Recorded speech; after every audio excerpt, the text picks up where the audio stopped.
Hi guys. Hold on a minute. Let's check Avery. Okay, Avery is fast asleep. The day is done. Time for me to get some woosah time. This video I'm about to do is a little bit more serious. All the videos that you've seen me do before, you see me with Avery, and we're kind of eating things and I'm kind of laughing and joking with him and stuff like that. But I did a video the other day about when I'm in public, how I use the restroom with Avery. What I should have done was I should have explained a little bit more in intricate detail about Avery and his challenging behaviors. As you know, Avery is autistic and nonverbal. My son is on the lower end of the spectrum. This is a higher end, that's Asperger's and things like that, and then the lower end of the spectrum. So, and Avery has a lot of challenging behaviors. So let me explain. These videos that you see me doing with Avery, and I'm smiling with him and stuff like that, I'm literally trying to get through the day and find things to do with Avery to keep him occupied and keep my mind sane. Okay, moms with children with autism, come to the front. Dads, aunties, whatever caregiver role you play that is taking care of a child or an adult with autism, come to the front, because right? Just trying to make it through the day is a Herculean task. It's hard. It's difficult. It's not a joke. It's not for the weak. I'm smiling in my videos and I'm trying to keep myself upbeat, but there's nothing really funny going on around here. Avery is home at this present time and moment because he is not able to return to his day program. Ever since Avery was little, got the diagnosis at 3 years old, I have been a proactive mom, very diligent on my job with Avery. Okay, Avery is now 29, but he'll be 30 in August, and I am almost 60 years old. In 3 years, I will be 60. I'm not a young 25-year-old anymore, or a 28-year-old, or 31-year-old, or 37-year-old, or 45-year-old. I will be 60 very soon. And this role of caregiving is extremely difficult. It takes a lot of patience. The average could not do it. I may not can do what you can do, but I know a lot of you cannot do with me, and a lot of parents with children with special needs do. Now, being a parent in itself is a lot. Moms and dads who don't have children who have special needs, parenting is a lot. It's a lot. It can be stressful. It's a lot. But when you're in that marginalized group of a parent of a special needs child or adult, it's a whole nother level. And it's especially a whole nother level when it's challenging behaviors. Like I said, I am very diligent with Avery and proactive. I have him into everything. He has social service coordinators. I've had to say, I don't want this service coordinator. They're not doing their job. I want another one. I want another one.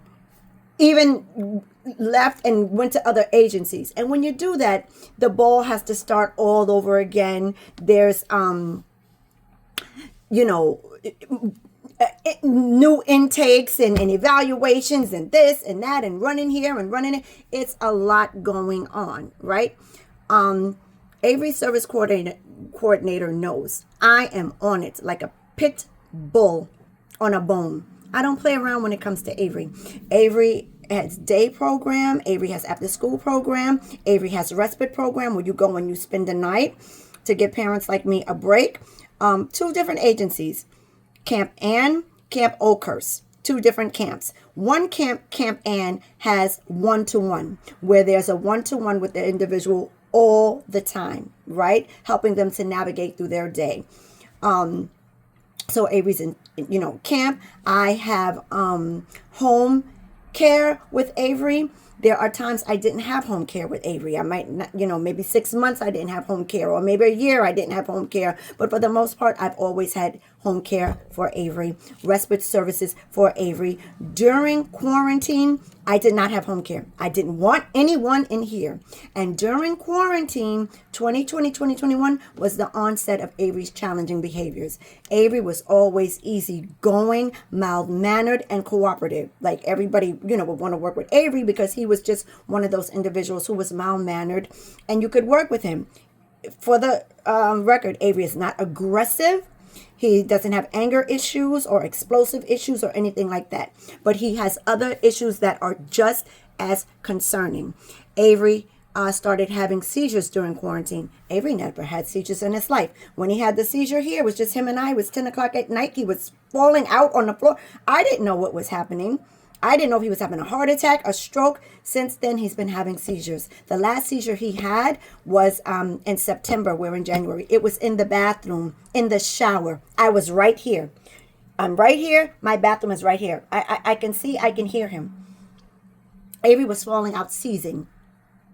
Okay, I heard something very light, and I had someone here at the time, a caretaker with me here at the time, and I had to rush in there. I had to, make sure Avery was safe because the shower, is slippery. I had to make sure I, had his head positioned where, he wasn't vomiting and aspirating, choking. So he has seizures. Avery has a condition called pica. Pica is eating non-edibles. Avery literally will put anything in his mouth. That's why he's not at program right now, because the program does not have the manpower to keep him there, right? You see this? This is a very tiny Lego. I was at Western Beef doing grocery shopping, and I got a call from the program. They said, April, we're taking Avery to the emergency room because he ingested a Lego, right? So they took him to the emergency room. First of all, we're a staff. Now, I'm one person here in this house, right? Day program, there's staff, there's, coordinators, whatever. Avery is so quick, right? Put things in his mouth.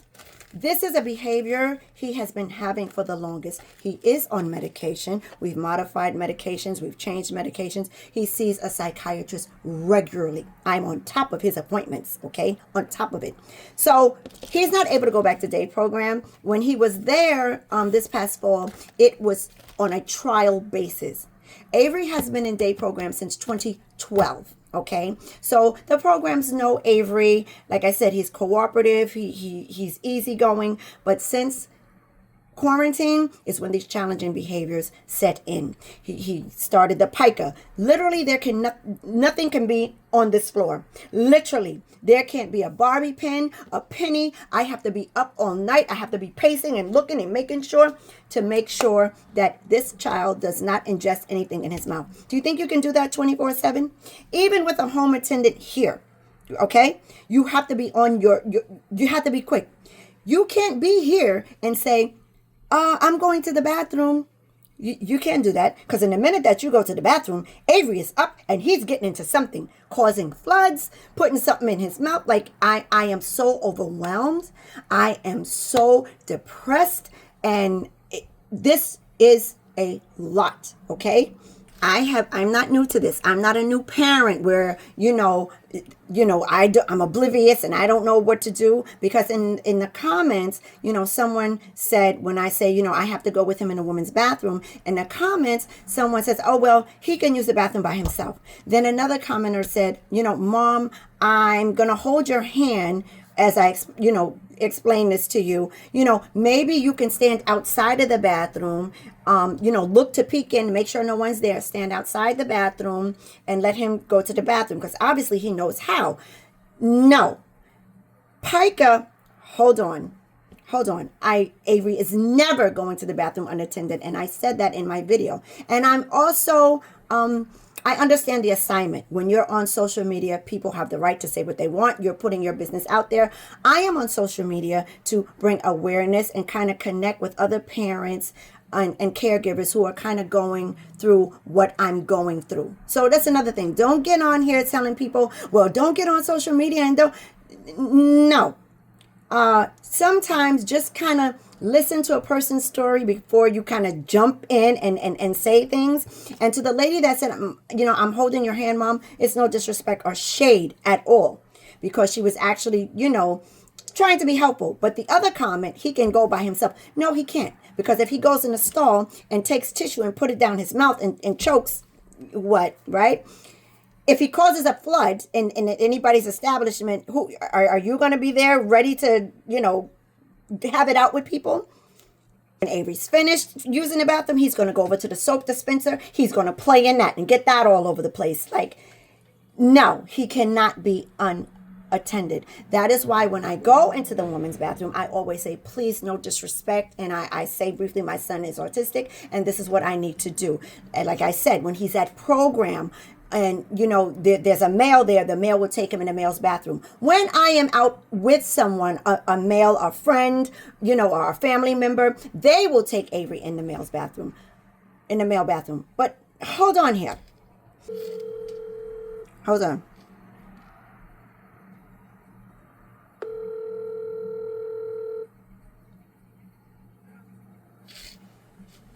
Hello? Hello. Hi, Burke. So what happened when we were out and we went to that gas station and you went with Avery into the bathroom? What happened?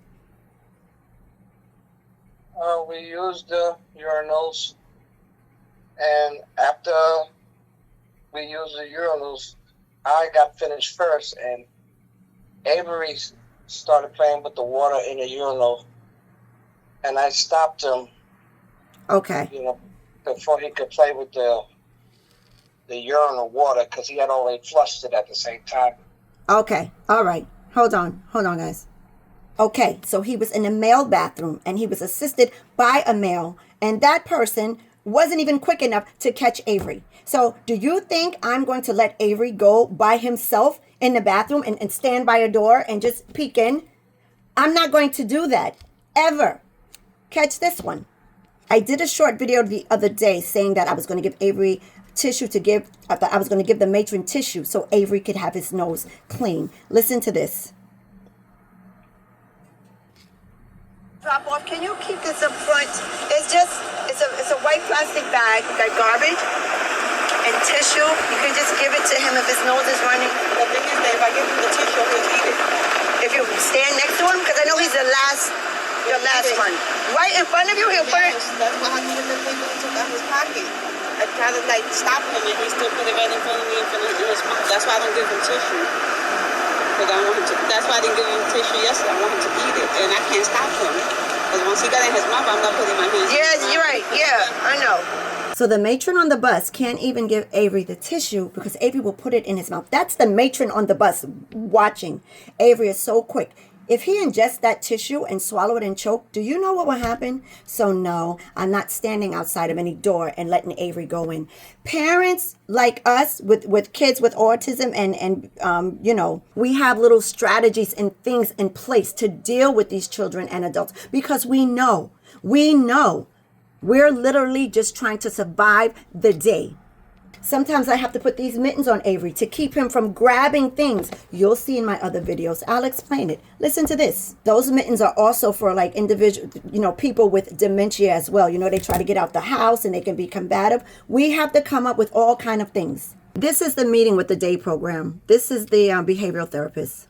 We added additional staff on top of the ratio that was in there, and it's just still not enough. He needs he needs someone next to him all the time working, And so he needs someone constantly with him all the time. Do you think I can do that? Do you guys think I can do that? Are you asking us? Yes. Do you guys think I can do that? I'm not sure what you can do, ma'am. I can't answer that for you. It's impossible. If you guys are staff and professionals and have a bunch of people and I'm one person, an older woman, one person. Now, do you think I can handle this? You know the answer. Quiet, crickets. I would like to see. So that's the help's answer for stressed out moms. When I say help, there are people in people's comments saying, oh, there's help out there, this and that. Sometimes the help don't want to help. And when these children have challenging behaviors, a lot of these programs are not going to take them. So it's left up to the mom. I'm here with Avery all day long. He has never been hurt. Like I said, he's not 7 or 12 or 13. He will be 30. I've been doing this a very long time, advocating for my son, getting him all the things that he needs. He's never been hurt. Well taken care of. My mental, though, that's a whole nother ball game. I've already started the process for residential placement because, like I said, I'm going to be 60. I can't.